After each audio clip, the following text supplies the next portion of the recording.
네, 우리 오늘은요 부름받은 사람이라는 제목으로 같이 말씀 살펴보겠습니다. 예레미야 1장 4절에서 10절입니다. 예레미야 1장 4절에서 10절 우리 한 목소리로 같이 읽겠습니다. 여호와의 말씀이 내게 임하니라. 이르시되 내가 너를 모태 짓기 전에 너를 알았고 내가 배에서 나오기 전에 너를 성별하였고 너를 여러 나라의 선지자로 세웠노라 하시기로 내가 이르되 슬프도소이다. 주 여호와여 보소서 나는 아니라 말할 줄을 알지 못하나이다 하니 여호와께서 내게 이르시되 너는 아이라 말하지 말고 내가 너를 누구에게 보내든지 너는 가며 내가 내게 무엇을 명령하든지 너는 말할지니라. 너는 그들 때문에 두려워하지 말라. 내가 너와 함께하여 너를 구원하리라. 나 여호와의 말이니라 하시고 여호와께서 그의 손을 내밀어 내 입에 대시며 여호와께서 내게 이르시되 보라 내가 내 말을 내 입에 두었노라.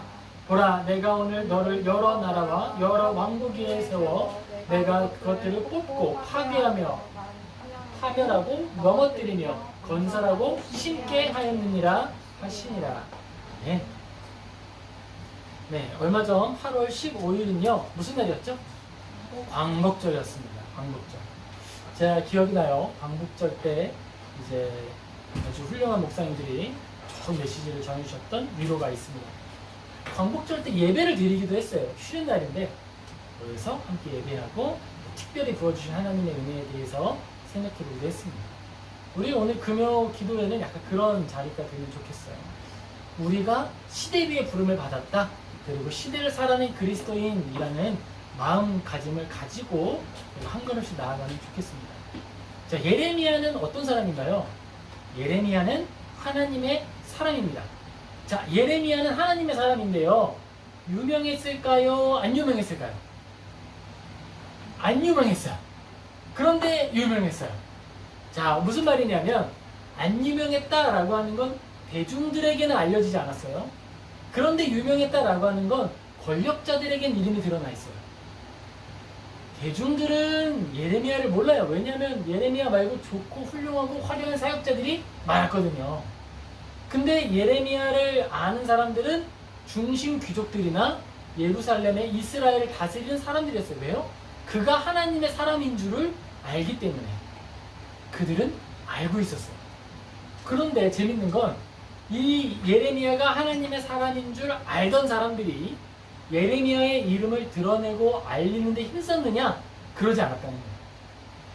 불편해하고 싫어해서 밀어냈고 우물 아래에 내렸으며 그가 살아있는 동안에는 모진 핍박으로 엄청나게 힘들게 했습니다. 자, 그게 예레미야의 삶이었어요.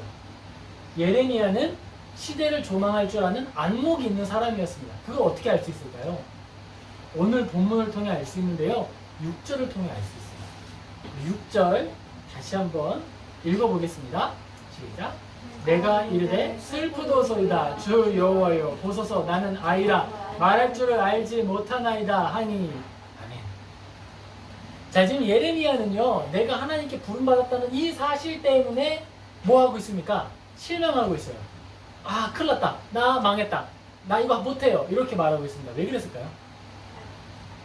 시대가 너무 어두운 거예요. 시대가 너무 어두워. 이 선지동산에서 공부하고 있는 사람이거든요. 선지자들의 어떤 이 계파를 따라서 공부하고 있는 선지자 중에 한 사람이죠. 그러니까 이스라엘 사람들에게 법을 가르쳐주고 이스라엘 사람들에게 하나님의 그 말씀을 해석해주는 일에 만족할 수 있는 사람이라는 거예요. 그런데 그 예레미야에게 무엇이 임했습니까? 지금 하나님의 말씀이 임했어요. 그럼 원래는 어떻게 해야 돼요? 되게 좋아해야 되죠. 진짜 좋아해야 돼요. 이야, 내가 할 말이 생겼다. 내가 그냥 이 메시지만을 전하는 것이 아니라 하나님으로부터 온 말씀을 증언할 수 있다라고 하는 사실에 감격하고 감사하며 달려가는 것이 올바른 반응인 거예요. 그런데 지금 여기에서는 낙심을 하고 있어요. 왜냐하면 이 이전 세대의 올바른 선지자들이 어떤 핍박과 고난과 아픔을 겪었는지 알고 있었거든요. 예레미야가 사는 시대는 이스라엘이 망하는 시점입니다. 이스라엘이 이제 곧 다 붕괴되고 예루살렘 성이 다 붕괴되고 포로 1차, 2차, 3차가 돼서 다 끌려가고 끌려가지 않고 남아있던 사람들, 이집트로 도망갔던 사람들은 싹 죽임을 당하는 그 사역의 마지막입니다. 근데 그때 어떤 일이 있었냐면 하나님이 죽어가는 사람들 살려야 되잖아요. 지금 저쪽에 불이 났어. 불 나면 어떻게 해야 돼요 지금? 불이야. 지금은 핸드폰 들고 119 찍어서 소방차를 불러야겠죠. 당시에는요. 불이야 알려서 주변 사람들 다 와서 물동이를 들고 물을 나눠서 꺼야 되잖아요.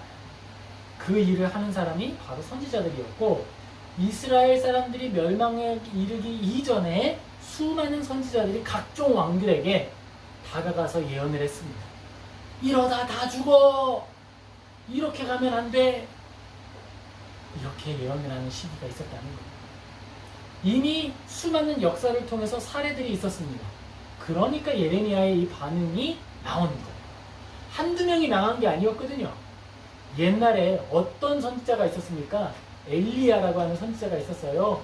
엘리야는 어떻게 죽었죠? 불병거를 타고 하늘로 승천한 사람 아니겠습니까? 사역하는 동안에는요. 대머리라고 놀렸다고 막 해가지고 불 질러가지고 그냥 큰일을 했잖아요. 그렇게 불같은 성격을 가지고 있었던 엘리야인데 얼마나 불같았는지 불병거를 타고 하늘 갔잖아요. 그런 엘리야도 아합 왕과 이세벨 왕비의 끝없는 죄악 때문에 어디로 갔어요? 모세가 처음 그 돌 아래에서 하나님의 뒷모습을 봤던 그 동굴로 숨어서 하나님 앞에 기도했어요. 못하겠다. 그렇게 열정을 가지고 힘을 가지고 사역적인 활력을 가지고 능력을 보여줬던 사람조차도 한 명의 악인과 한 명의 그 악녀 때문에 사역을 던지고 떠나가고 싶었다는 거예요. 그런데 지금 이 시대는 어떤 시대입니까? 한두 명이 아니라 그 시대가, 온 시대가 다 어두워버린 거예요. 바로 그게 예레미야의 시대였습니다. 그래서 한번 생각해보죠. 제가 시대의 믿음이라고 얘기를 했고 부름받은 사람이라고 이야기를 했어요. 예레미야는 자기가 이 시대를 선택했을까요? 하나님, 제가 이때 태어나 보겠습니다. 맡겨주십시오. 제가 한번 가겠습니다. 이렇게 했어요? 아니면 응애 하고 눈 떴더니 이 시대인 거예요. 응애 하고 눈 떴더니 여긴 거죠. 우리 시아제와 주아가 잘 알죠. 응애 하고 눈 떴더니 아빠가 누구예요? 아빠가 나예요. 아빠가 난 것도 놀라운 사실인데 아빠가 목사예요. 누가 선택한 게 아니죠. 그런 거예요. 그때의 예레미야는 부름받은 사람으로서 살아가게 된 거죠. 여기에서 우리가 기억해야 할 게 있어요. 우리도 그렇다는 거예요. 우리들도. 내가 이 시대를 정한 것이 아니고 전능하신 하나님께서, 말씀으로 모든 걸 지으신 하나님께서, 모든 지혜에 가장 탁월하게 뛰어난 하나님께서 지금 이 시대 이 자리 이 모양에는 네가 가라. 시아가 가라. 저 아빠 허리 아픈 사람 네가 가서 주물러 줘라. 주아 가라. 이렇게 보낸 거라는 거예요. 그리고 그 시대를 맡아 나아가게 된다는 겁니다. 우리가 이 생각을 하면서 시대를 하나씩 점검해 봅시다. 예레미야는 그 시대에 어떤 역할을 감당했습니까? 예레미야는 어두운 시대에 살아냄으로써 빛을 드러내는 자의 삶을 산 거예요. 성공적이었느냐, 실패적이었느냐, 실패한 것이냐, 이건 고민을 좀 해봐야 됩니다. 그 성공과 실패의 기준이 뭔가요? 예를 들면 5층짜리 건물을 짓지 못했고 예배당에 사람이 있고 없고 동질감을 느끼는 거죠. 그런데 그런 부분이 아닌 거예요. 예레미야의 삶의 성공과 실패의 가장 중요한 포인트는 그가 하나님의 말씀을 얼마나 투명하게 전하고 있느냐, 이거였어요. 그가 하나님의 말씀에 앞에 섰을 때 올바르게 전했는가? 예레미야가 나중에 이러거든요. 나 말 안 해요. 아무 말도 안 할 거예요. 이러고 있으면 내 속에서 불 붙는 것 같아서 말을 참 수가 없었다. 이러면서 딱 말해. 이렇게 말하고서 또 끌려가. 말하고서 또 그게 예레미야의 삶이었습니다. 쓰임을 그렇게 받는 거예요. 그게 쓰임 받는 방법이에요. 근데 이런 시대적 쓰임이 예레미야만 있는 게 아니라는 게 우리에게 주는 위로입니다. 또한 우리에게 주는 도전이고요. 우리는 이러한 시대에 오늘도 살고 있는 거예요. 특별히 우리가 광복절을 생각해 보자고 했잖아요. 광복절 그러면 여러분 생각나는 위인들, 열사들 누가 있으신가요? 유관순 들어봤어요? 유관순, 이번에 명예 졸업식을 했더라고요. 유관순 열사가 있으십니다. 또 누가 있을까요? 김구 선생님이 있습니다. 그리고 또 누가 있죠? 안중근 선생님이 계시고요. 그리고 안창호 선생님, 윤봉길 선생님이 계세요. 이렇게 이름이 유명하게 된 이유는 뭘까요? 그분들은 자기의 생명을 도구로 시대적 사명을 감당했기 때문에. 그게 국가를 위해서 목숨을 던지는 게 하나님 나라와 무슨 상관입니까? 그게 시대적 사명이 됩니까? 됩니다. 왜죠? 하나님께서 말씀에 뭐라고 말씀하셨습니까? 너희는 누구를 위해 기도하라? 국가를 위해 기도하라 그랬어요. 나라를 위해 기도하라 그랬습니다. 칼빈은 이렇게 얘기합니다. 너희들은 너희들의 왕을 위해서 기도해야 한다. 왜 기도해야 하느냐? 하나님이 왕을 통해 그 땅에 복을 주시기도 하고 징계하시기도 하기 때문이다. 왕에 대해서 막 거절하거나 왕권에 대해서 저항하라고 이야기하는 게 아니에요. 그런데 이렇게 얘기한 겁니다. 그 왕의 권위는 누가 준 것이다? 하나님이 주신 것이다 라고 이야기를 한편에 묶어내고, 또 한편으로는 뭐예요? 그러니까 왕은 하나님이 주신 사명을 내 마음대로 권위대로 쓰는 것이 아니라 하나님의 뜻을 수행하는 데 왕권을 써야 된다. 이 두 개가 같이 묶여 있는 거예요. 시민들에게는 순종함에 대해서, 그리고 그 왕을 통해 하나님이 주시는 징계와 복에 대해서 묵상해야 하고 따라야 하고, 왕은 내가 얻은 이 권위가 하나님으로부터 왔다는 사실을 기억하며 내가 그럼 무엇을 위하여 왕으로서 살아갈 것인가 고민해야 한다라는 거예요. 이 말을 예레미야 시대에 적용해 보면 예레미야 시대의 왕은 지금 어떻게 살아야 한다는 거죠?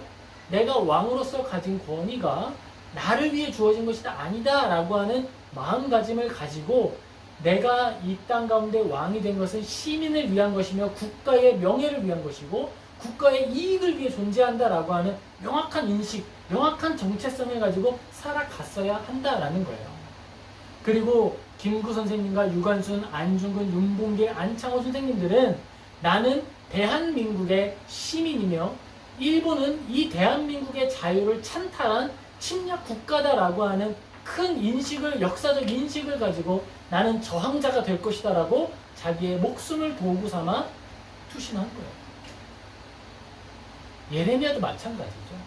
나는 이 시대에 부름받은 하나님의 목소리다 라고 하는 자기 정체성을 가지고 목소리가 할 일은 목소리를 내는 것이다. 그 일을 감당했던 것입니다. 어떤 정체성으로 살아가느냐가 어떤 삶을 살아내느냐의 중요한 분기점이 되는 거예요.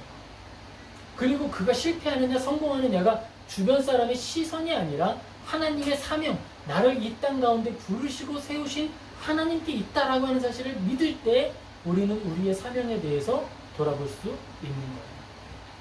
자, 그런데 여기서 제가 한 분을 더 소개해 드릴 거예요. 뭐 우리가 이제 위인들은 유명하니까 다 잘 알잖아요. 그런데 그분들은 거리가 좀 멀죠. 왜요? 나는 목숨 걸 것까지는 아니니까. 목숨 거는 너무 위대한 사람들은 나하고 거리감이 너무 머니까. 그럼 가까운 사람 있을 거 아니에요? 있어요. 누구냐? 시인 윤동주. 시인 윤동주라는 사람이 있어요. 대한민국은요, 1945년 8월 15일에 우리나라가 일본으로부터 광복해서 나라의 주권을 되찾아서 우리나라의 정부를 수립했습니다. 1910년으로부터 1945년까지 우리나라는 일본이 다스렸고요. 그래서 일본이 전쟁을 하기 위해서 우리나라에 있는 많은 물자를 가지고 가서 전쟁 물자를 만들기도 하고 그랬던 거예요. 그리고 진주만을 침략하기도 하고 수많은 사람들을 죽였죠. 그리고 미국이 결국 일본의 핵폭탄을 투하해서 한국하고 전쟁이 마무리되게 된 겁니다. 다 연결돼 있어요. 누가 먼저 침략했고 누가 먼저 많은 사람들을 죽였느냐? 그리고 일본이 명백하게 전범국가, 전쟁 범죄를 일으킨 국가의 타이틀을 가지고 있는 겁니다. 요즘 역사를 너무 뒤틀려고 하는 사람들이 많아서 우리 시아제아 주아에게는 올바르게 알려줘야 하기 때문에 짚고 넘어가는 거예요. 누가 침략했고 누가 전범국가인지 이렇게 이야기합니다. 윤동주는 어떤 사람이냐? 명동, 서울 명동에서 학교를 다닌 사람입니다. 잘 배운 사람이죠. 그리고 그 할아버지는요, 명동에 있는 교회의 장로님이셨어요. 명동교회의 장로님이셨다고 해요. 그리고 윤동주는 명동 소학교를 나오고 그리고 은진중학교를 졸업하고 숭실학교를 나와서 연희 전문학교에서 이제 공부를 했습니다. 그리고 일부째 강점기 때 자기가 시를 쓰는 능력이 있다는 사실을 알고 이렇게 시를 열심히 배우는 사람이 된 거예요. 그런데 그가 쓰는 시마다 색이 담긴 거예요. 대한민국의 정서와 일본에 대한 반감이 시에 담기는 거예요. 그래서 이 일본에 대해서 윤동주는 시대적 감각을 깨우는 자로서 살아가게 됐던 거죠. 두 마음이 있는 거예요. 나는 일제강점기 때에 잘 사는 집안에서 태어나서 수능하면 좋은 곳으로 갈 수 있는 루트가 길이 열려있는 사람이에요. 그런데 그 마음속에는 아픔이 있어. 나는 이렇게 편하고 나는 이렇게 좋은데 우리 민족과 우리 한민족이 전부 고통당하고 있는 이 사실에 나는 가만히 침묵하고 있어야 하는가? 이게 내 안에서 충돌이 됐던 거예요. 이게 시대적 사명감입니다. 누가 뭐라고 한 거 아니에요. 야, 윤동주, 너 사람들이 고통당하고 유관순이 저렇게 하고 있는데 어떻게 너는 그렇게 일본 사람들한테서 공부 그렇게 열심히 하고 좋은 학교 가고 평안하게 지낼 수 있냐? 사람들 중학교 가는 것도 힘들고 그런데 너는 고등학교, 대학교까지 생각하고 어떻게 그럴 수 있냐? 나중에는 일본이 전쟁을 계속하기 위해서 한국군을 막 끌어가지고 한국 사람들을 잡아가지고 전쟁에 막 내보냅니다. 내보내는데요. 어떤 전투에 내보냈냐면 비행기를 태우는 거예요. 비행기에 미사일 실어가지고. 그런데 기름을 가는 기름만 넣어서 주는 거예요. 기름도 아껴야 되니까. 그리고 가서 부딪혀서 죽으라는 거예요. 한국 사람들이 그런 것들을 시켰어요. 그게 일본이었어요.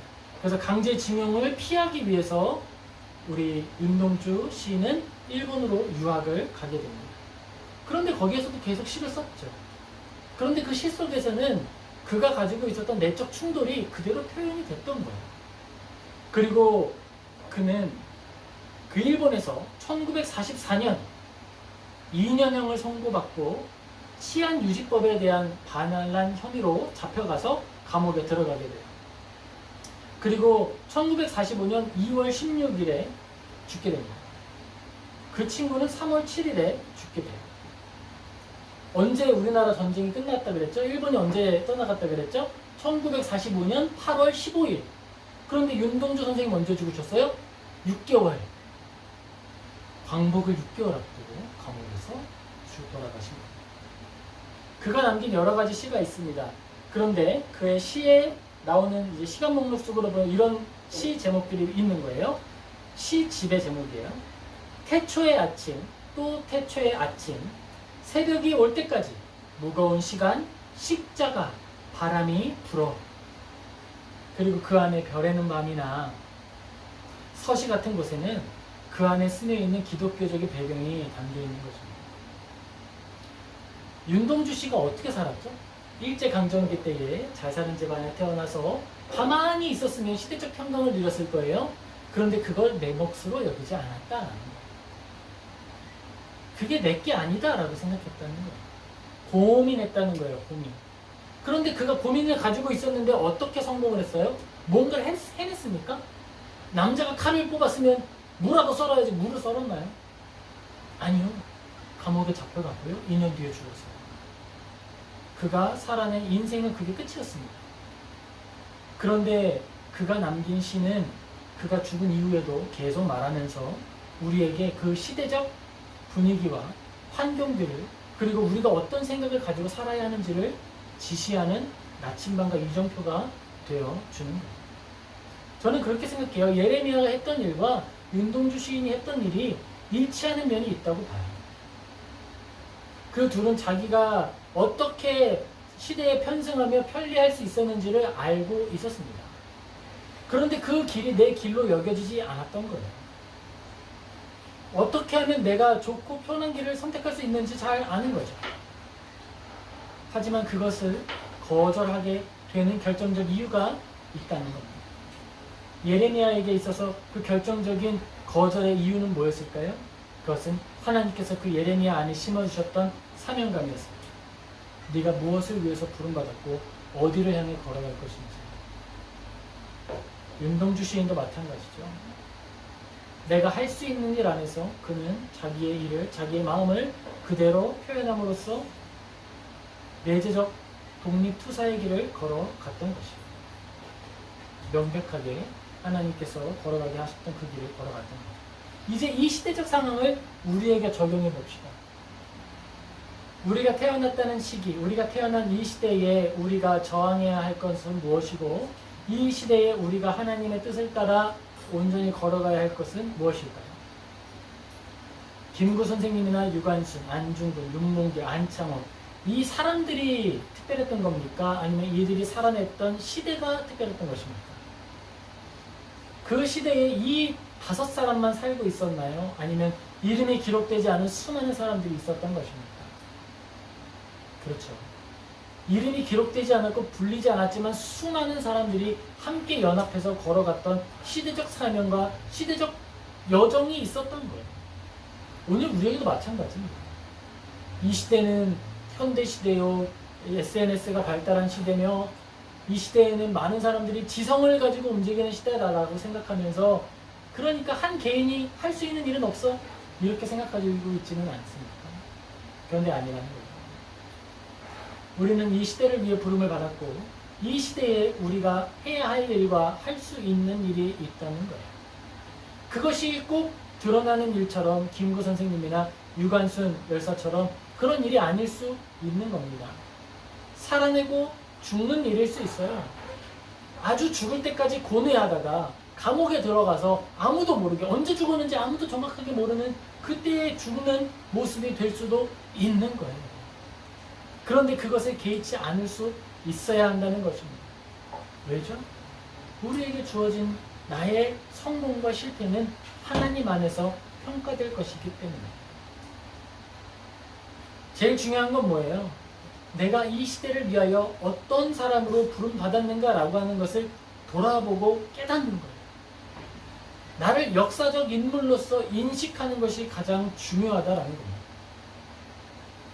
우리는 이 시간이라고 하는 수많은 모래 속에 파묻혀 있는 하나의 돌이 아니에요. 이 시대는 속입니다.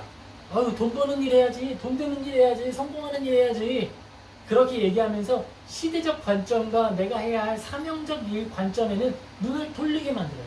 아, 나 이 정도 하면 됐지, 이 정도만 하면 되지, 이런 거 하라고는 부름받은 거지. 남자가 목회자가 됐으면 건축은 해야 되는 거 아닙니까? 우리가 부름받은 시대적 사명은 하나님께서 맡기신 시대와 장소와 분리되지 않는다는 거예요. 미래의 어떤 장소에서 내가 쓰임받을 것이다 라고 기대하는 것이 아니라, 오늘 내가 부름받은 이 자리에서 하나님의 일을 해 나가는 거예요. 김구, 유관술, 안중근, 윤봉길, 안창호 선생님들은 각자의 자리를 찾아 나서고 저항하며 그 빛을 발휘했고, 윤동주 씨는 자기의 삶의 그 자리자리마다 고뇌와 사생으로 채워감으로써 하나님의 일을 해 나아가는 겁니다. 우리도 마찬가지예요. 하나님의 일은 멀리 있는 어떤 위대한 일이 아니라 오늘 내 안에 피어오르는 기도이며, 오늘 내 안에 피어오르는 감사의 제목일 수 있는 거예요. 또한 시대적 고민일 수 있는 것입니다. 사랑하는 성도 여러분, 우리 모두 부름받은 사람이에요. 목사만 부름받은 사람이 아니고 씨야 제야 주어도 모두 부름받았고, 우리 모두가 이 시대 안에 부름을 받아서 살아가고 있는 것입니다. 시시하게 살아가지 맙시다. 시시하게 사는 것이 아니라 내게 맡겨준 일을 하며 살면 되는 거예요. 망하고 성공하는 것 주님께 달려 있습니다. 또 우리가 나아가다가 우리 윤동주 선생님이 생각하는 가장 큰 성공은 이런 건 아니었겠죠. 뭐 유명한 시인이 돼가지고 한마디를 하겠던 이런 건 아니었던 것 같아요. 우리가 날마다 정직하게 하나님께서 맡겨주신 일들 감당하고, 그로 인해서 하나님께 영광 올려드리는 저 우리 모든 성도님 되시길 예수님의 이름으로 축복합니다. 아멘. 네, 기도하겠습니다.